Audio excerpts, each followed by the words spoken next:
ये पर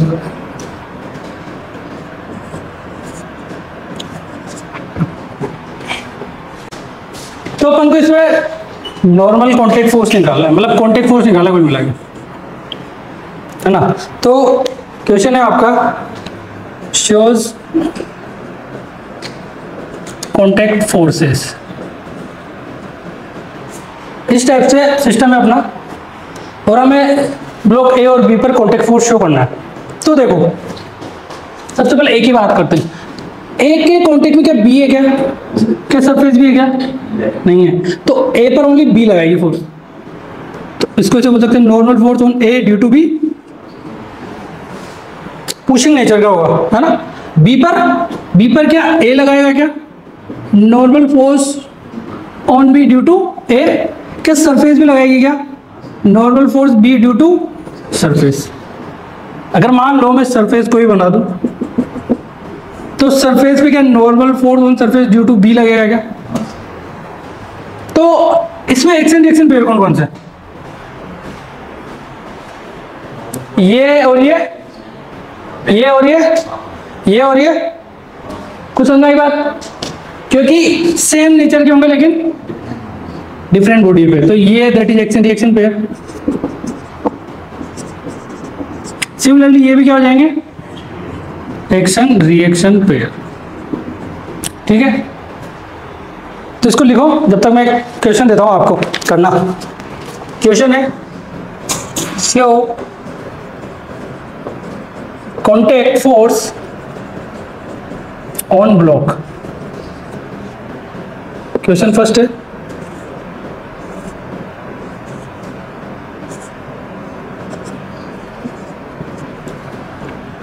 आपको ब्लॉक के ऊपर कॉन्टैक्ट फोर्स शो करना है। एक सेकंड और देता हूं मैं, सेकंड क्वेश्चन।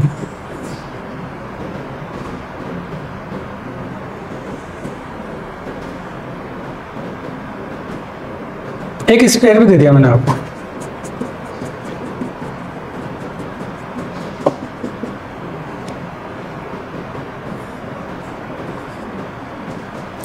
ये स्पेयर है, स्पेयर, इसको ए नाम दे देता हूं, इसको 2, इसको 1।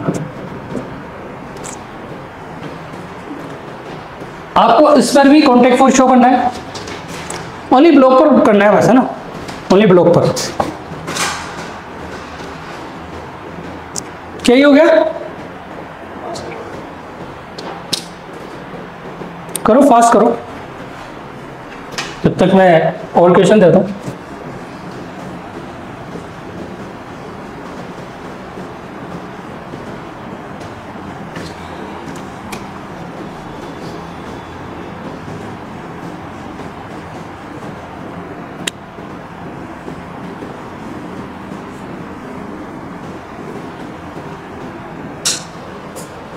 हो गया,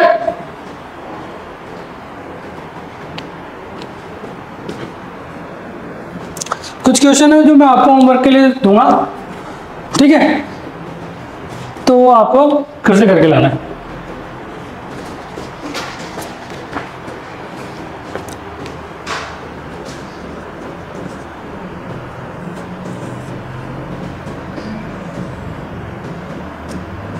एक रोड दे दी,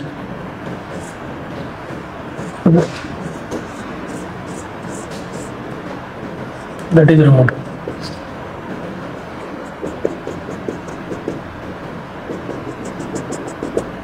ये सेकंड, ये फर्स्ट। तो आपको कॉन्टैक्ट फोर्स शो करना है रोड के ऊपर, ठीक है। सिमिलरली एक फोर्थ क्वेश्चन और दे देते हैं। इस बार रोड को मैंने इस टाइप से बना दिया,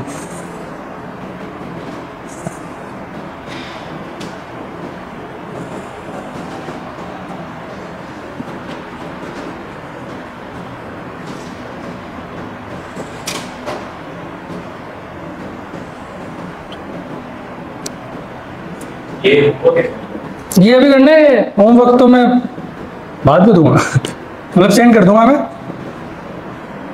एक ग्रुप बना लेंगे अपन ताकि सबके चला जाएगा। ये रोड हो गया।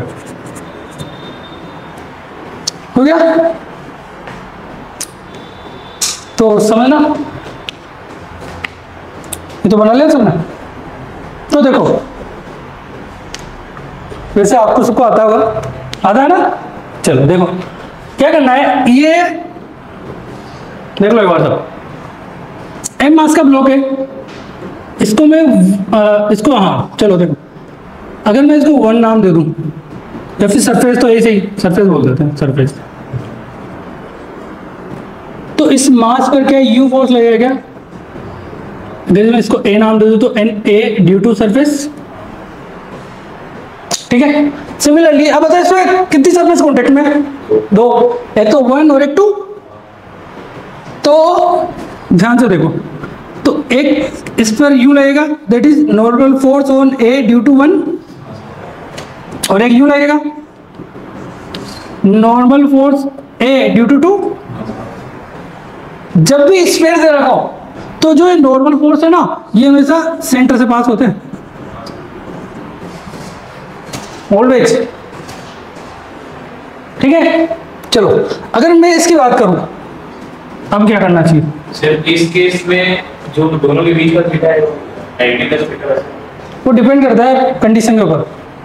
अगर ये थीटा है तो आप सोल्व करना जानते हो, अगर ये एंगल ले लेंगे तो ये 90 माइनस थीटा हो जाएगा। तो ज्योमेट्री इससे हो जाता है, ज्योमेट्री साइंस फिजिक्स का कंसेप्ट पूछना चाहिए, मैथमेटिक्स का कंसेप्ट पूछना नहीं चाहिए। मैथमेटिक्स आती है, बस अगर मैथमेटिक्स के स्टूडेंट मैथमेटिक्स के कंसेप्ट पूछेंगे तो कैसे दे सकेंगे?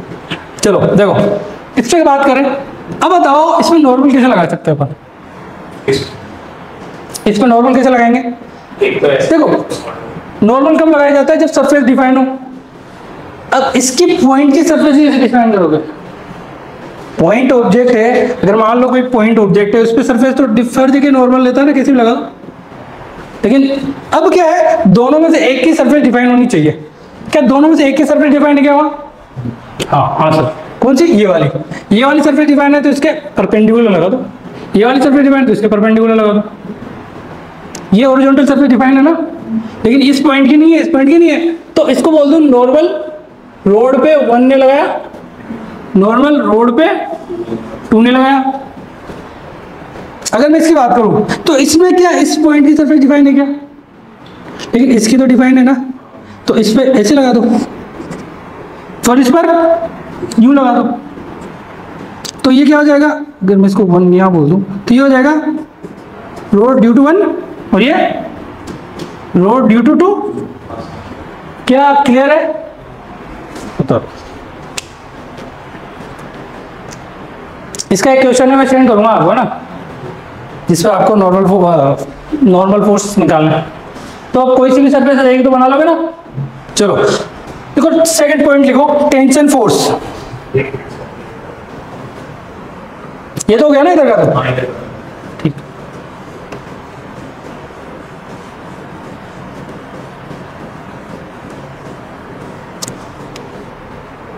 Tension force.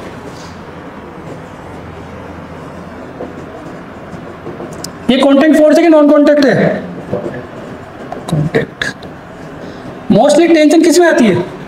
या तो स्ट्रिंग होगी, या फिर चेन होगी, या रोड मान लो, ठीक है।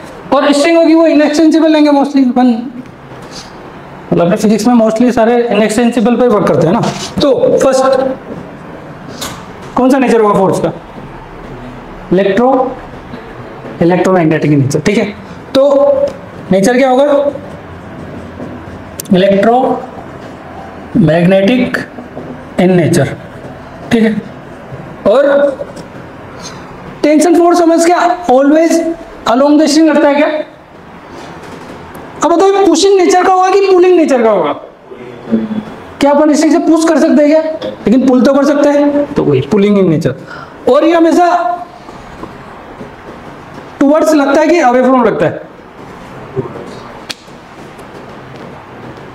किसी बॉडी से, तो बॉडी से तो दूर लगेगा ना टेंशन। हाँ, टुवर्ड्स कैसे लगाओ? तो देखो, it is pulling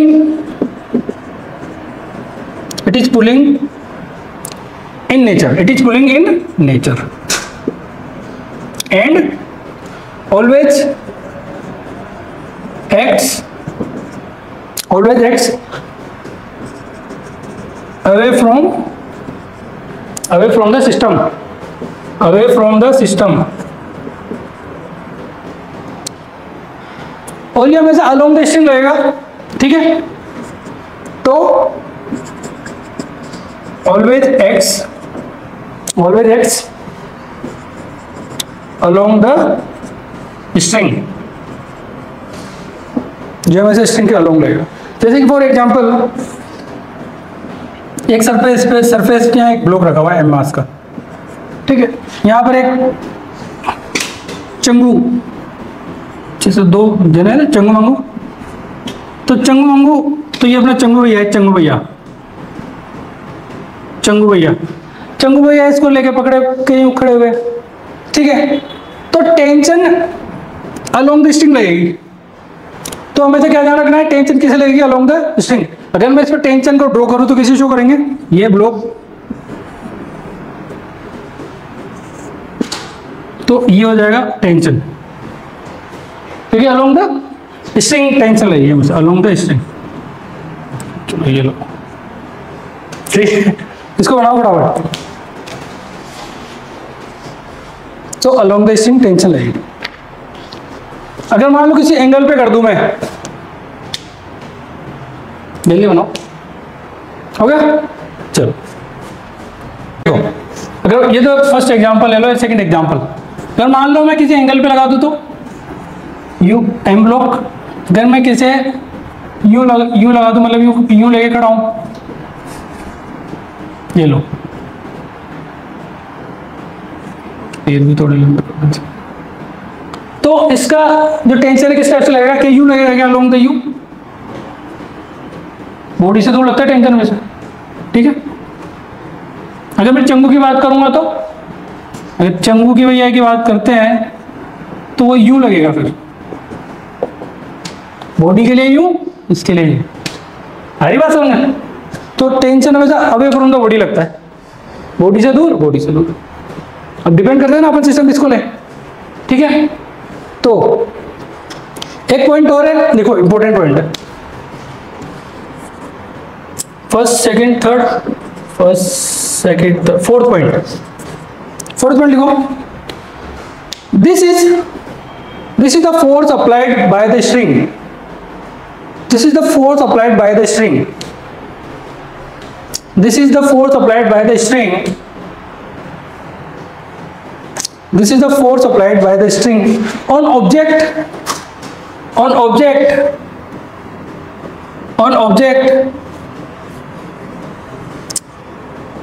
the force applied by one part of string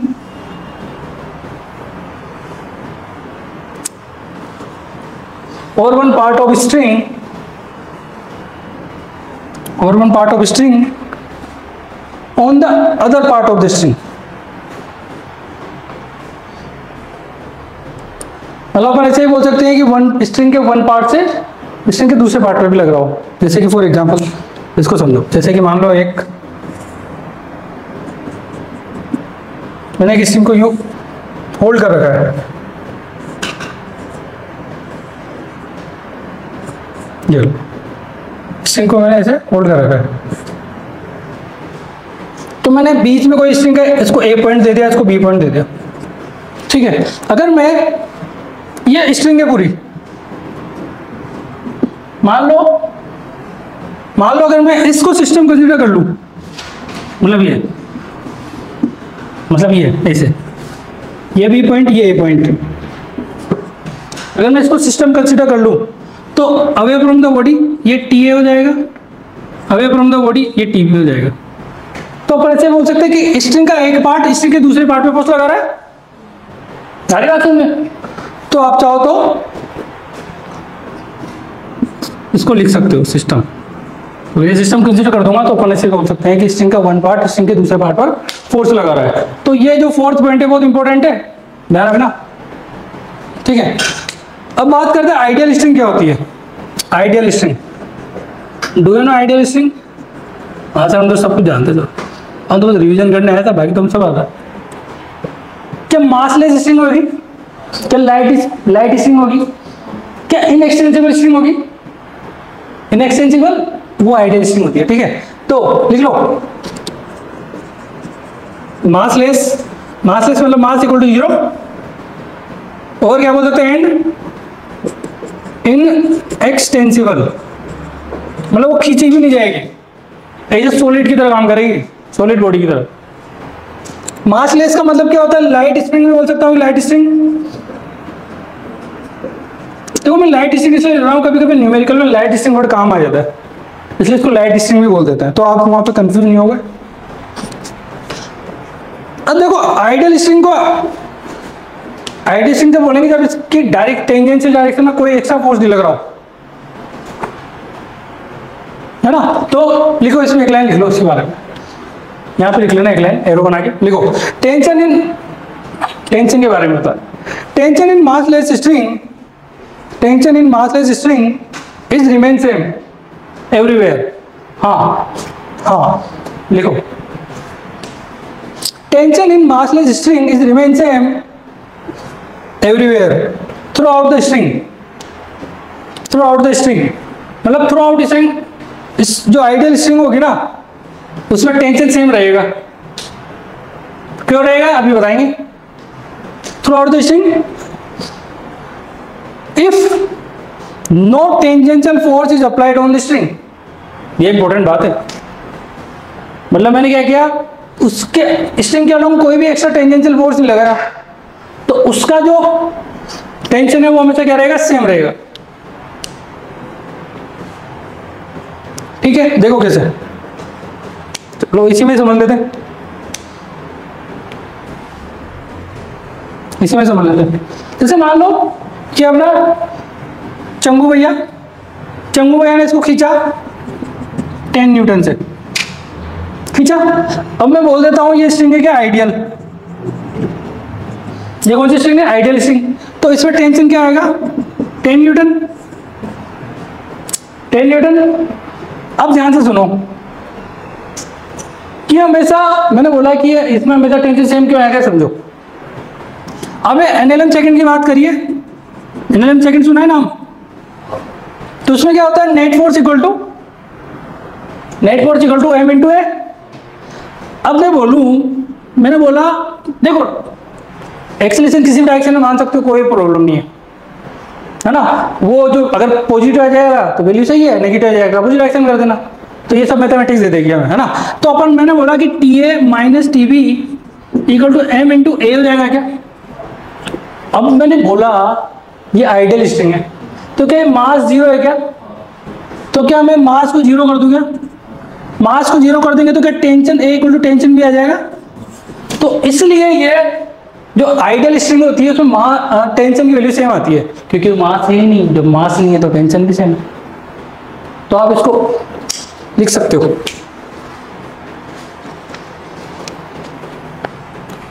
तो मैं आपसे एक क्वेश्चन पूछता हूं, इसके बारे में बताना।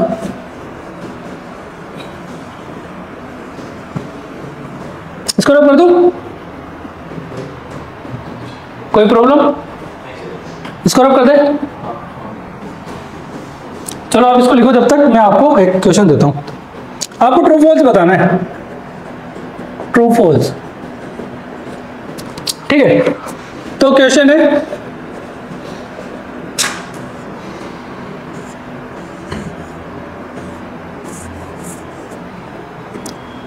इसमें मैंने पॉइंट दे दिया, इस पे T1 है, इस पे T2 है, इस पे T3 है, इस पे T4 है। क्या ये सिंगल स्ट्रिंग है क्या, क्या ये सिंगल स्ट्रिंग है क्या, अलग अलग है, अलग अलग स्ट्रिंग, ठीक है। तो आपको बताना है, आपको क्या बताना है, ट्रू फॉल्स। तो मैं फर्स्ट ऑप्शन दे, फर्स्ट क्वेश्चन है क्या T1 की वैल्यू T2 के बराबर होगी, सेकंड है आपको सबका आंसर देना है ना, T1 equal to T3, third T3 equal to T4, fourth T2 equal to T4, fifth T1 is greater than T3। तो बताओ क्या होना चाहिए, फर्स्ट राइट होना चाहिए कि रॉन्ग होना चाहिए, ट्रू, कौन कौन कहता है ट्रू, ठीक है। Second false, third true, fourth कुछ नहीं कह सकते। ये लो M1 M2 ले लो अब, क्योंकि ब्लॉक लटका है तो कोई ना कोई मास तो वैसे ही ट्रू आएगा, फॉल्स आएगा, क्या आएगा? ट्रू। सोचो ना, देखो बताओ क्या है। ये वाली स्ट्रिंग है, उसको तो बस ये वाला वेट फील होगा, इसको तो दोनों फील होगा, तो ये ज्यादा होना चाहिए, ये ज्यादा होना चाहिए, खत्म। T1 ज्यादा होना चाहिए T3 से। तो अपन इसको ऐसे बोल सकते हैं T1 इक्वल टू T2 और T3 इक्वल टू T4, क्योंकि ड्यूरिंग क्या हो रहा है, थ्रू आउट स्ट्रिंग सेम है, और ये आइडियल स्ट्रिंग है। इंपॉर्टेंट बात, आइडियल स्ट्रिंग इसलिए तो अपन इसको ऐसे बोल सकते हैं जो T1 है वो T2 के बराबर होगा, लेकिन not equal to T3 equal to T4। क्या ये बोल सकता हूँ क्या मैं? ठीक है, ऐसा T1 T2 ग्रेटर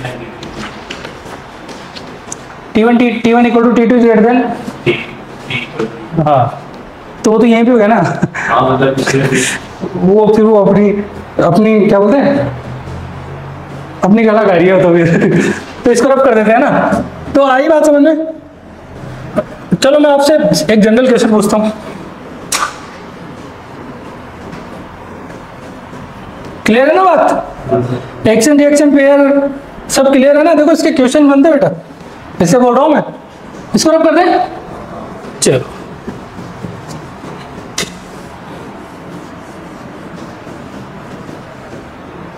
देखो मैं एक क्वेश्चन देता हूं आपको, इसमें बताना। एक स्ट्रिंग है, इसमें मैंने एक ब्लॉक हैंग कर रखा है M मास का, यहां पे अपने चंगू भैया को बिठा दिया। चंगू भैया, ठीक है, चंगू। मार्केट में मंगू भैया भी आएंगे, टेंशन मत लो, है ना। ये 1, ये 2, ये 3, ये 4। अब बताओ जो चंगू भैया है ना, वो ऊपर चढ़ने की कोशिश कर रहे हैं या फिर नीचे भी उतर सकते हैं, तो बताओ क्या स्ट्रिंग सेम है और आइडियल स्ट्रिंग है, तो क्या T1 equal to T2 equal to T3 equal to T4 होगा क्या? बताओ। T1 equal to T2 T3 क्या ये दोनों बराबर नहीं होंगे क्या? ये बताओ।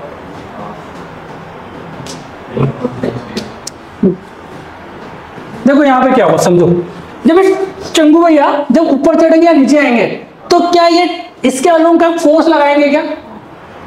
तो क्या वो टेंजेंशियल फोर्स हो जाएगा क्या? इस वजह से मैंने कहा था जब तक टेंजेंशियल फोर्स नहीं लग रहा हो ना, जब तक सेम रहेगा। थोड़ी देर पहले बताया था। इस केस में सर T1 और T2 भी सेम है। इसमें T1 T2 सेम रहेगा, लेकिन T2 T3 के बराबर नहीं होगा, क्योंकि स्ट्रिंग तो सेम रहेगी ना। तो ये वही केस है, इसमें 20 वाला ब्लॉक मान लो, इसको खत्म। मास तो रहेगा सही, तो फोर्स तो लगेगा इसे टेंजेंशियल डायरेक्शन में। तो इसको आप ऐसे बोल सकते हो T1 इक्वल टू T2, लेकिन not equal to T3 equal to T4।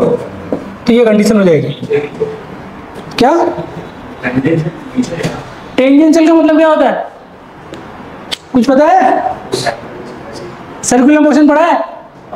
Centre इधर क्या लगता है? सेंट्रीपिटल। और सेंटर के परपेंडिकुलर क्या लगता है? टेंजेंशियल। तो स्पीड में चेंज करने की कोशिश करता है ना टेंजेंशियल। तो स्पीड में जब एक ही डायरेक्शन में स्पीड, इसी डायरेक्शन में एक्सेलरेशन, तो क्या स्पीड बढ़ेगी क्या? तो वो टेंजेंशियल एक्सेलरेशन वही होता है जो ये। क्लियर हो गया? अब वो डिपेंड करता है ना, ऊपर जा रहा है नीचे जा रहा है। मैंने कहा ऊपर भी जा रहा है नीचे भी जा रहा है, दोनों से कंडीशन रहेगी, तो डिपेंड करता है नीचे आएगा कि ऊपर जाएगा। ठीक है, तो देख लो इसका क्वेश्चन करेंगे, टेंशन मत लो, वो सब आ जाएगी, भर भर के क्वेश्चन करेंगे अपन।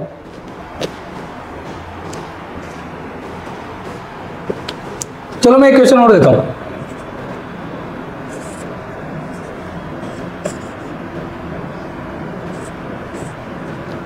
ये कोई ए है, ये कोई बी है, दोनों स्ट्रिंग से बंधे हुए हैं। और बी पॉइंट, ठीक है, ये लो ये भी।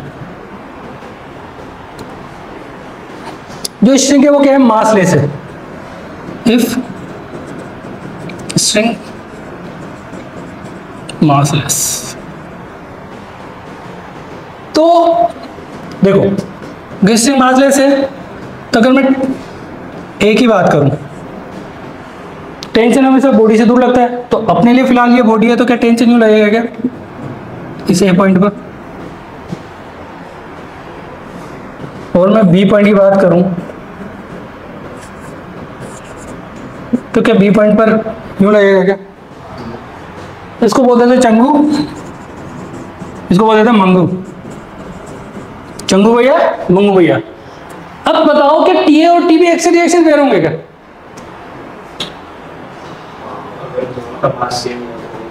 स्ट्रिंग तो मासलेस है, नहीं फोर्स दोनों का सेम है, फोर्स तो सेम लगेगा क्योंकि स्ट्रिंग मासलेस है, तो फोर्स सेम ही आएगा। टेंशन बताओ, मतलब सोचो सोचो बेटा, सिर्फ कुछ समझ में आ रहा है। हाँ आता तो है, लेकिन बताओ एक्शन रिएक्शन पेयर नहीं होंगे। देखो ये एक्शन रिएक्शन पेयर नहीं होंगे, no. T A and T B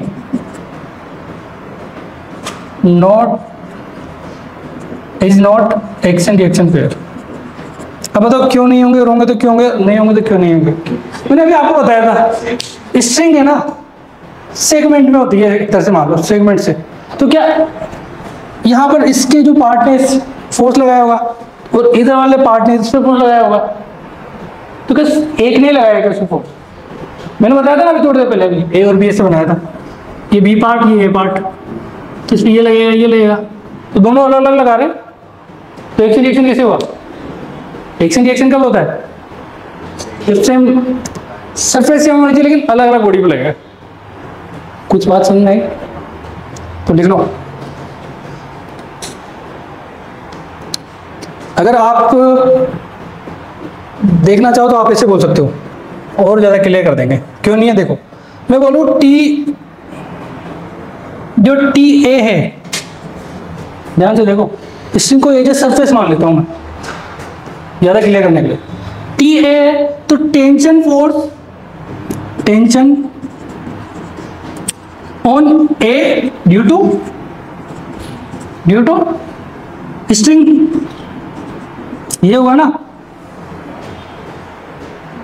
तो इसको मैं ऐसे बोल सकता हूं, टी ए एस, ए पर स्ट्रिंग लगा रही है, और टी बी क्या है, tension on B due to string.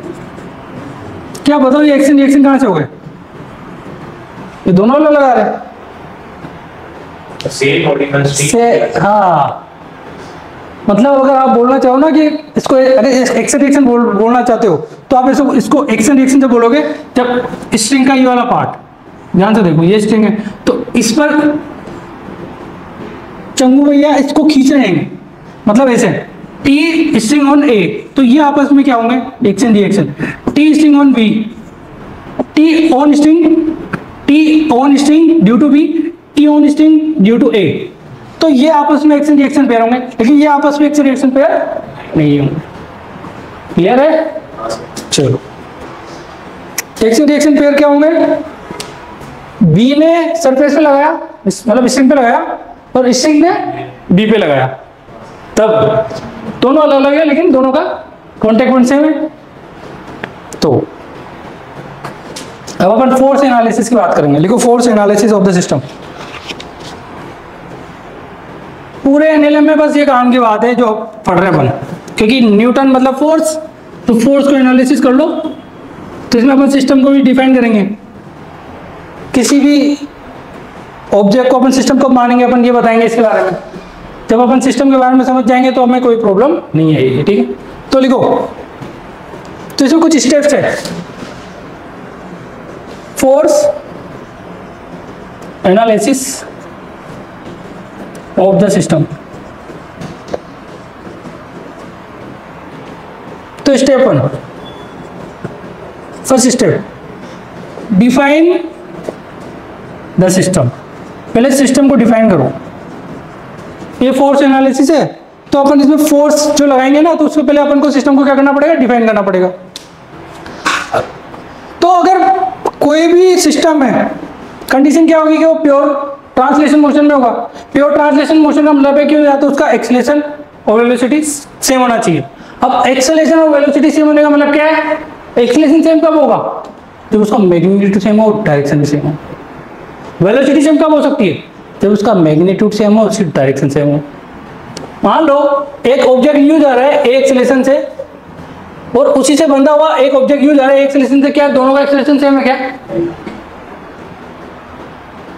दोनों को ये बनाया क्या, दोनों का एक्सेलरेशन सेम है क्या, नहीं है। एक्सेलरेशन सेम होने के लिए क्या जरूरी है, डायरेक्शन तो सेम होनी चाहिए, तभी तो एक्सेलरेशन सेम आएगा। तो ये इंपॉर्टेंट बात, क्लियर। तो देखो इसमें फर्स्ट पॉइंट लिखो, डिफाइन द सिस्टम में लिखो, द सिस्टम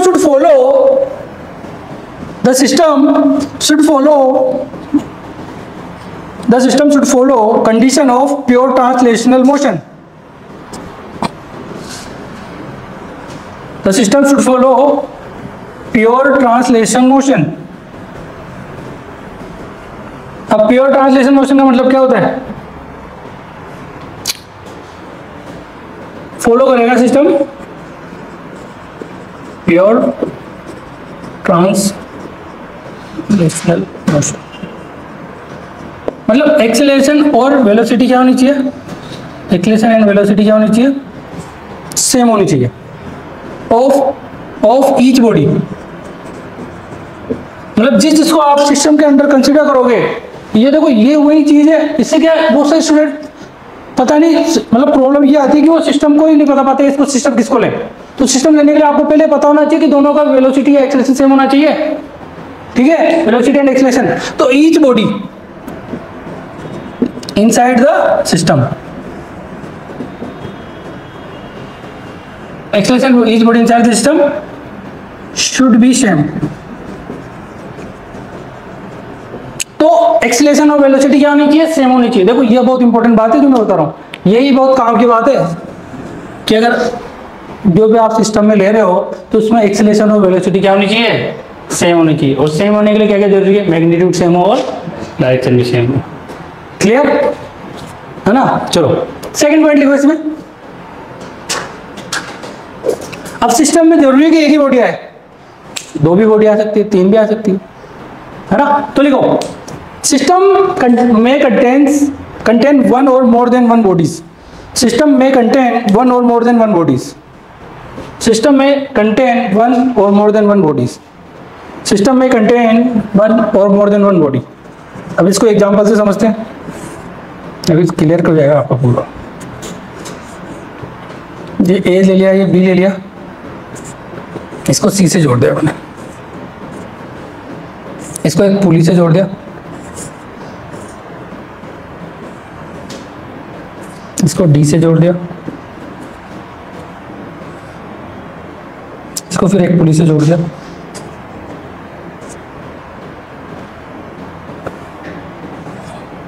इसको ई से जोड़ दिया,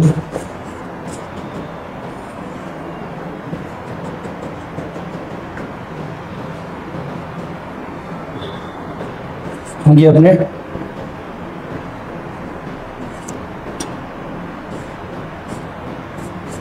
चंगू भैया इसको खींच रहे हैं, ठीक है। अब खींच रहे हैं तो ये स्मूथ सरफेस है,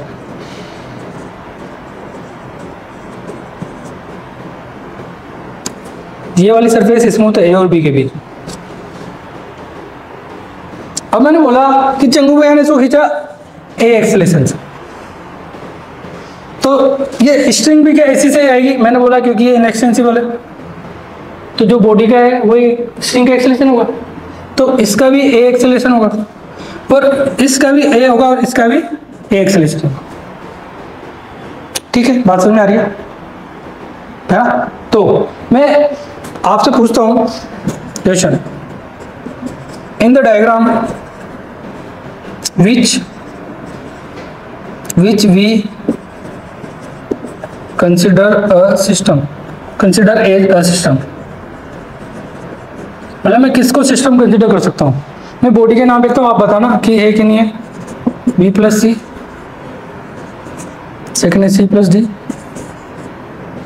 थर्ड है B plus C plus D, fourth है A plus B, A plus E,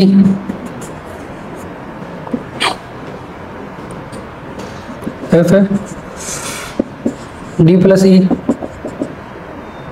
G है B plus C plus E. बताओ मैं किस किस को सिस्टम ले सकता हूं?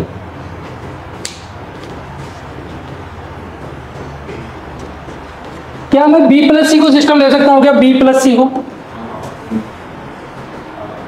समझ आ रहा है क्यों? क्योंकि दोनों का एक्सेलेरेशन क्या है? सेम, तो इसको ले सकते हैं। सी प्लस डी को, हाँ इसका डायरेक्शन डाउनवर्ड है, उसका राइट साइड, तो ये गलत हो गया, नहीं ले सकते इसको। B plus C plus D को नहीं ले सकते, कंफर्म है ना? पता लग रहा है ना? ए प्लस बी को क्यों? तो वो तो बॉडी उस ब्लॉक के ऊपर रखी है ना, तो गिर जाएगी, तो वो भी नहीं होगा। मतलब क्यों? क्योंकि ए का एक्सलेशन 0 हो जाएगा, वो तो पड़ जाएगी, दोनों एक्सलेशन नहीं होगा। ए और ई का नहीं, बी डी और ई को, बी सी और ई को, तो सिस्टम कंसीडर करना समझ में आया कैसे करते हैं? क्योंकि बहुत सारे स्टूडेंट को ये समझ नहीं आता सिस्टम कैसे माने। तो सिस्टम कब मानूंगा? जब मैं उसका या तो वेलोसिटी और एक्सेलरेशन सेम है, ठीक है? चलो ये तो स्टेप फर्स्ट थी, अब सेकंड स्टेप लिखो। इतना टाइम लगेगा इसको, ये तो डायग्राम बना लिया ना, इसको रब कर दो। हाँ चलो लिखो लिखो, तब तक मैं स्टेप सेकंड बताता हूँ। बताओ बेस कैसे आगे बढ़ेगा ना? इस पे अंडरलाइन कर लेना ये वाली line, A and V must be same वाली लाइन, प्योर ट्रांसलेशन मोशन में। तो step second,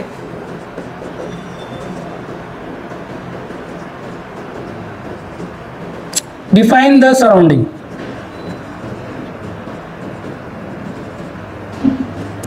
for the system, हमें अब सराउंडिंग को डिफाइन करना पड़ेगा।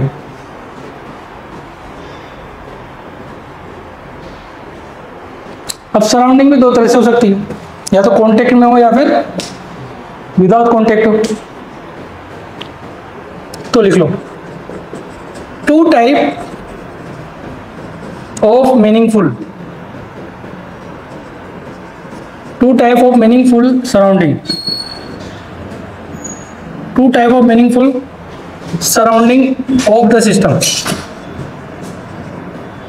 Exist.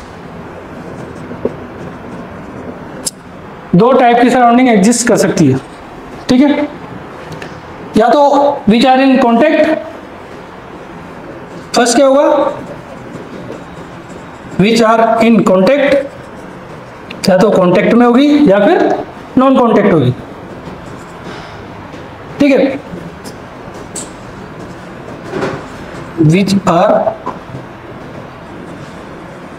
Responsible to produce the force without contact. इसको रब कर दें,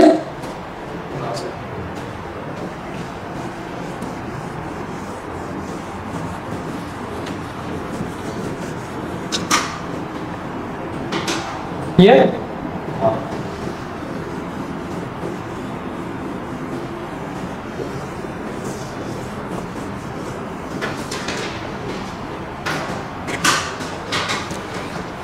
फोर्स विदाउट कॉन्टेक्ट।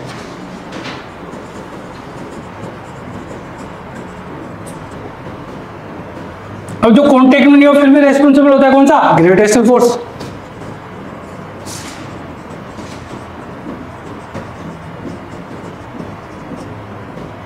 मतलब अपन ऐसे बोल सकते हैं जो नंबर ऑफ सराउंडिंग होगी वो नंबर ऑफ फोर्स के बराबर हो जाएगा। यह बहुत इंपॉर्टेंट, देखो समझो। पहले अपन ने क्या किया था, सिस्टम को डिफाइन कर लिया था। अब जब सिस्टम डिफाइन हो जाएगा तो उसके बाद अपन को सराउंडिंग को डिफाइन करना पड़ेगा।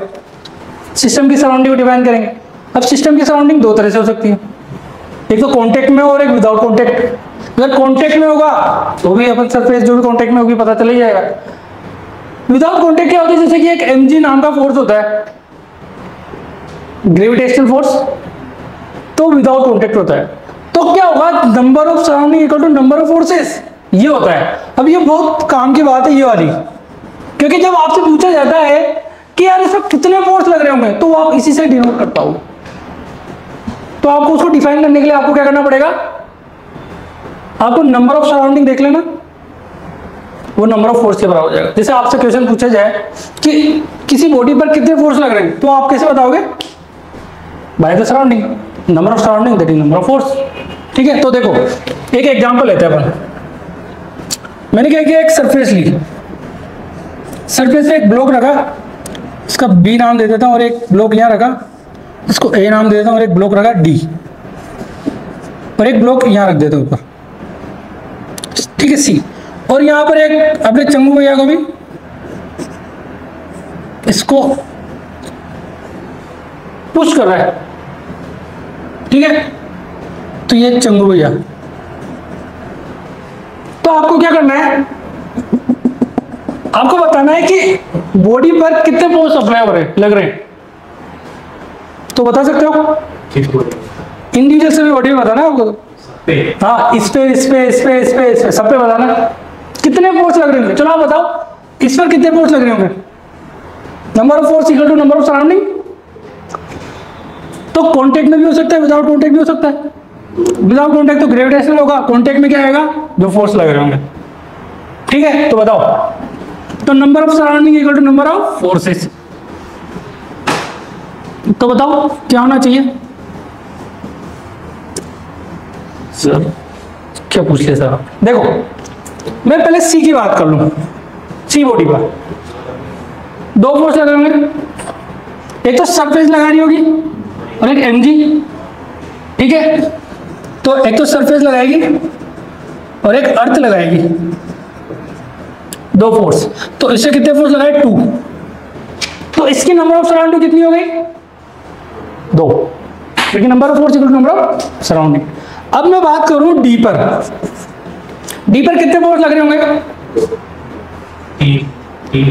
3। कौन कौन से, एक तो बी लगाएगा, एक सरफेस लगाएगी और एक अर्थ, सरफेस मतलब ग्रेविटेशनल।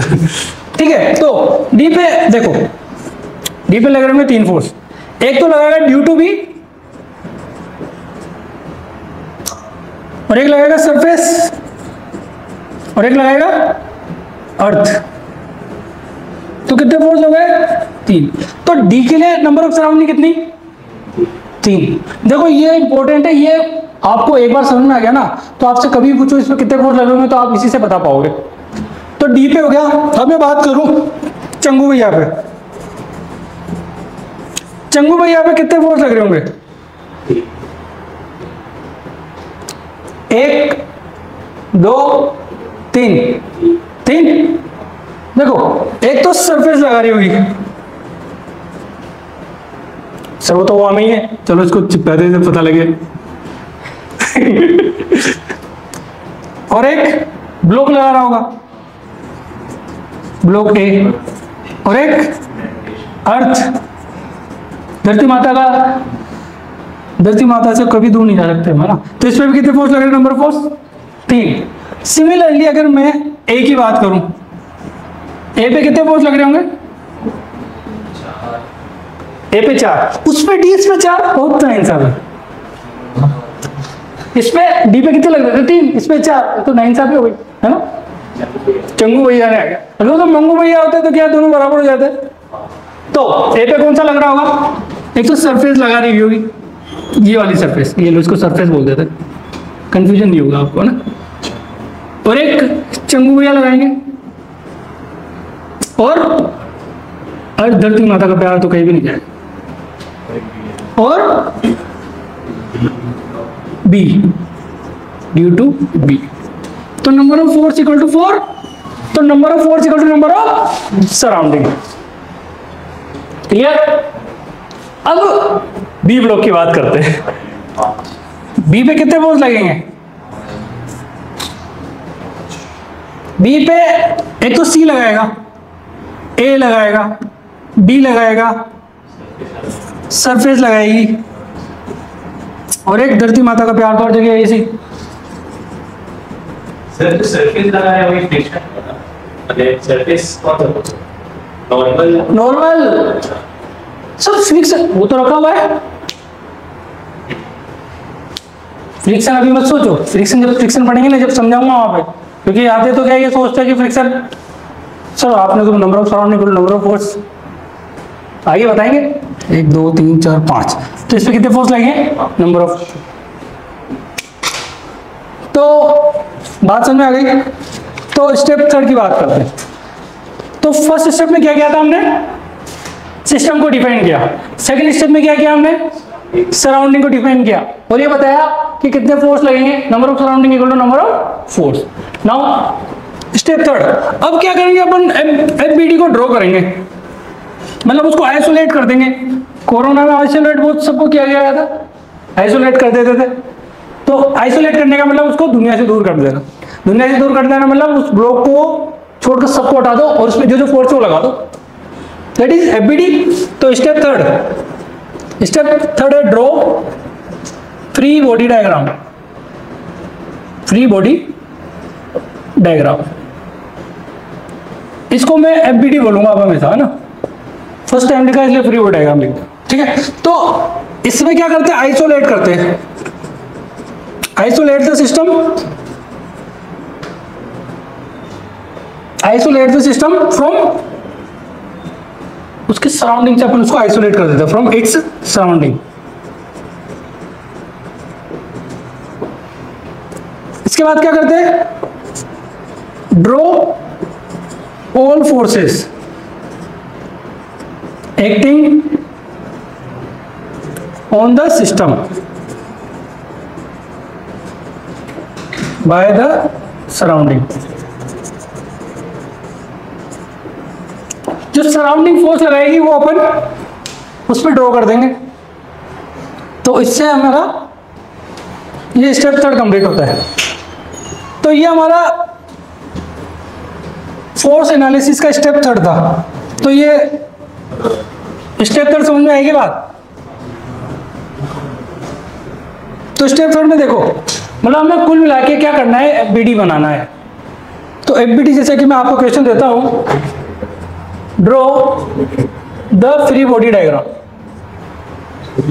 फ्री बॉडी डायग्राम बनाना है। जैसे कि मैं एक एग्जांपल दूं, एक सरफेस ले ली और इस पर मास m लगाया मैंने, अब मैंने बोला कि इसका फ्री बॉडी डायग्राम बनाओ ब्लॉक का। तो कैसे बनाओगे? देखो मैंने क्या किया, एक m मास के ब्लॉक को लिया, पहले तो उसको सिस्टम से मतलब सराउंडिंग से आइसोलेट कर दिया, अलग ले लिया। अब इस सरफेस पर फोर्स क्या क्या लग रहे हैं वो लगाओ। एक तो नॉर्मल लग रहेगा, नॉर्मल क्यों लगेगा? क्योंकि नॉर्मल फोर्स क्या करता है? पुश करता है, ठीक है, ठीक है। और mg लगेगा टुवर्ड सेंटर। तो देखो दो तरीके से बना सकते हैं। एक काम करो, उस बॉडी को पॉइंट ऑब्जेक्ट मान लो, क्योंकि फोर्स तो पॉइंट पे लगेगा ना। तो आप अगर पॉइंट ऑब्जेक्ट मान लेते हो, ये मास का पॉइंट ऑब्जेक्ट मान लो, नॉर्मल ऊपर लगा देना, mg नीचे लगा देना, ये पॉइंट ऑब्जेक्ट। तो आप उसको ऐसे भी बना सकते हो, मोस्टली अपन ऐसे बनाते हैं, लेकिन आप ऐसा भी बना सकते हो, ठीक है। अगर मान लो मैं सेकंड एग्जांपल दूं, मैंने एक सरफेस ली, दो ब्लॉक रख दिया, m1 m2, और ये क्या है? सरफेस। तो अगर मैं बोलूं m1 और m2 का एफबीडी बनाना है, m1 का बनाना है और एक m2 का बनाना है, तो बना सकते हैं हम। पहले देखो m1 पे कौन कौन सा फोर्स लग रहा हो। तो normal on 1 due to m2, बोलो n1 बोल देते इसको, और इस पर m1g लगेगा। देखो एफबीडी ऐसे बनाना है जिससे बताओ कभी गलती नहीं होगी। M2 पर क्या क्या लगेगा? नॉर्मल पेपर के बाद फिर नॉर्मल सरफेस के बाद एक तो इसमें लगेगा ये वाला N2, ब्रैकेट में लिख देता हूँ, ब्रैकेट में M1 ने लगाया, और इस पर N1 किसने लगाया? सरफेस ने लगाया। सरफेस लगाएगी ना? इसका सेम कौन सा प्रो लगाया? N1 भी लिखे हैं। तो मैंने बीच में ऐसे लिख दिया ना। अच्छा अच्छा अच्छा, ओ अच्छा अच्छा, चलो ये लो N2 ले लो, 2 पे 2 सरफेस, ठीक है। N3 ले लो अगर प्रॉब्लम है, N2 3 कोई प्रॉब्लम नहीं। इस पे क्या लगेगा? M2G। स्टूडेंट्स क्या करते हैं, इस ब्लॉक पे M1 M2G लगा देते हैं। वो देखो, वो अगर आप डायरेक्ट लगा रहे हो तो वो देखो, देखा जाए तो ये N1 के M1G के बराबर है ना, तो ये N2 यही तो है, इनका रिजल्टेंट क्या है, दोनों बराबर है। तो वो इस पे जो फोर्स लग रहा है वही तो इससे लगेगा। वो जब अपन न्यूमेरिकल करेंगे ना, जब समझ आ जाएगा। इसको बनाओ फटाफट। अगर इसको पॉइंट के फॉर्म में बनाए तो कैसे बनाएंगे? ये पॉइंट ऑब्जेक्ट ले लिया, एन पर ऊपर लगा देना, अगर ये M1 मास का है तो, और ये M1G नीचे लगा देना। इसको कैसे बनाएंगे? इसका भी जुगाड़ करते हैं। देखो मैंने क्या किया, पॉइंट ले लिया, ऑब्जेक्ट नॉर्मल, चलो इसको अपन थोड़ा ऐसे कर देते हैं, ये नॉर्मल सरफेस लगा दे, ठीक है। तो नॉर्मल सरफेस लगाया, और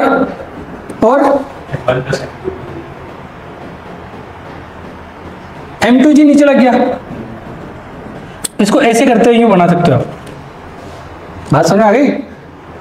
दूसरा फोर्स, मतलब अगर दो फोर्स लग रहे हो तो कैसे ड्रॉ करोगे? क्या? हाँ, मतलब जैसा आपको लगे वो, ये M1G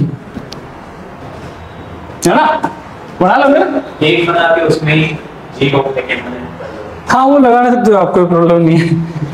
वो आपके मैथमेटिक्स के ऊपर डिपेंड करता है। फोर्थ पॉइंट, मतलब 3 स्टेप हो गई। फर्स्ट स्टेप में क्या, अपन ने सिस्टम को डिफाइन किया। सेकंड स्टेप में क्या किया, सराउंडिंग को डिफाइन किया। थर्ड स्टेप में क्या किया, एफपीटी बनाया। फोर्थ स्टेप में क्या करेंगे, अपन एक्सिस को ड्रॉ करेंगे। पहले एक्सिस डिफाइन करेंगे, एक्स वाई जेड, फिर एक्स में X F net in X direction, F equal to M into X, M into A Y, M into A Z, net force को बराबर कर देंगे। बस बात समझ में आई? चलो देखो step 4,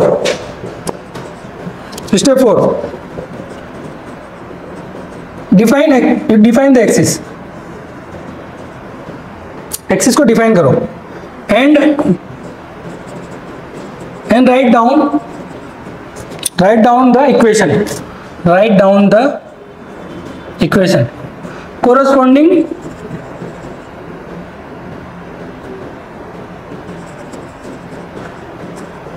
corresponding to second law. Second law के हिसाब से अपन क्या कर लेंगे, इक्वेशन बना देंगे। कौन सा second law? Newton second law, है ना। तो ये एक्स हो गया, ये वाई हो गया, इस टाइप से बना लेंगे। एक्स वाई जेड, जेड क्या हो जाएगा बाहर या अंदर। तो आप इसको क्या लिख सकते हो, F net force equal to M into A net होता है, ये नेट फोर्स होता है। तो आप इसको अलोंग द एक्सिस यूज करना, जैसे कि summation F X equal to M into A X, summation F Y equal to M into A Y, summation F Z equal to M into A Z. तो ये अपन along the axis लगा देंगे। और ये क्या है, net force in X direction, net force in Y direction, net force in Z direction. बात समझ में आई? आंसर आ गई, समझ में तो आ गई, लेकिन पता नहीं आपने क्या बताया, ऐसा तो नहीं है। चलो अब अपन एक क्वेश्चन करते हैं, फिर मैं आपको होमवर्क के लिए दूंगा। 100-200 क्वेश्चन दे देंगे। इसको रब कर दे। देखो मैं आपको एक क्वेश्चन करना सिखाऊंगा, फिर आपको इसी तरह से इक्वेशन बनाते हुए सिस्टम से काम करना है, और आपको सारे क्वेश्चन सॉल्व हो जाएंगे, सारे हो जाएंगे अगर आप इसको फॉलो करते हुए काम करोगे। क्योंकि कहीं ना कहीं आपको प्रॉब्लम आती होगी ना, तो आप सिस्टम को मेंटेन करते हुए काम नहीं करोगे। तो एक क्वेश्चन देता हूँ, तो इसके बाद अपन मैं आपको होमवर्क दे दूंगा, फिर आपको आप घर पर खेल सकते हो, ठीक है। तो 2 kg 4 kg,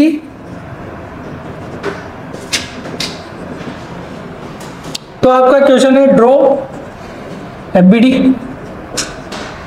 एंड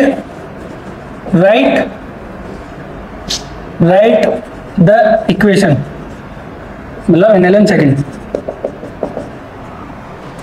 तो देखो एक बात समझ लो, फिर आपको करने सब कुछ। इसके क्वेश्चन दूंगा मैं आपको, आज आपको होमवर्क मिलेगा बड़े अच्छे से, है ना, इसलिए। तो देखो, तो पहले तो क्या करना है, सिस्टम को डिफाइन करना है। तो सिस्टम तो हमारा डिफाइन है, क्योंकि अभी कोई एक्सेलेरेशन कोई वो नहीं है। रेस्ट में तो पूरे को भी आप सिस्टम ले सकते हो, लेकिन अपन को इंडिविजुअली बात करनी है। तो एफबीडी बनाना है, तो एक तो 2 kg का बनाना है और एक 4 kg का बनाना है, ठीक है। तो 2 kg पर N1 लगा और इस पर क्या 2G लगेगा क्या? N1 कौन सा है, किसने लगाया? 4 kg ने 2 kg पर लगाया। तो N1, अब मैं इसे N1 की वैल्यू निकालूं तो क्या 20 के बराबर आ जाएगी क्या? अब मैं 4 kg की बात करता हूँ। 4 kg पर देखो, क्या जो ये लगा हुआ ये बराबर है, तो क्या ये N1 के बराबर होगा क्या? ऊपर से जो फोर्स लगा हुआ है तो है, और नीचे ये सरफेस से लगाया, और ये क्या हो जाएगा 4G। तो मैं ऊपर इक्वल टू नीचे, तो N1 plus 4G equal to NS बोल सकता हूँ क्या? तो N1 की वैल्यू अभी 20 निकाली अपन ने, मुझे 40 दैट इज NS। तो NS की वैल्यू क्या 60 के बराबर आ जाएगी क्या? मैं उसमें जो न्यूटन नहीं लगा था, बताओ क्यों? नहीं, इस तरह से जो है न्यूटन से न्यूटन काट देते हो जाते, नॉर्मली 1 से 2 न्यूटन जमने लग जाते हैं, इसलिए नहीं लिखता मैं, ठीक है। तो सर ये कट गया ना, ये नहीं बचेगा क्या, फिर ऐसे होते। तो N1 की वैल्यू क्या आ जाएगी? देखो आपको फॉलो क्या करना है, सर आपने इसमें NLM सेकंड का फॉलो किया, लेकिन F net equal to M होना चाहिए। एक्सेलरेशन क्या है 0। देखो इसको अगर सिस्टम से फॉलो करना चाहो तो देखो A इक्वल टू 0 किसी भी डायरेक्शन में मान लो, क्योंकि ये तो दिख रहा है इसलिए 0 है, लेकिन मुझे तो पता ही नहीं है, लास्ट में उसको 0 के बराबर कर देंगे। तो कोई सी भी ऊपर या नीचे की डायरेक्शन को पॉजिटिव ले लो, तो मान लो NS minus N1 minus 40 equal to M into a, क्या एक्सेलरेशन 0 है क्या? क्या ये इक्वेशन बन गई क्या? तो follow F equal to M ही करना, यहां पर भी वही यूज हुआ है, ये minus a equal to M into a और A 0, तो ये इक्वल टू ये हो जाएगा, ठीक है।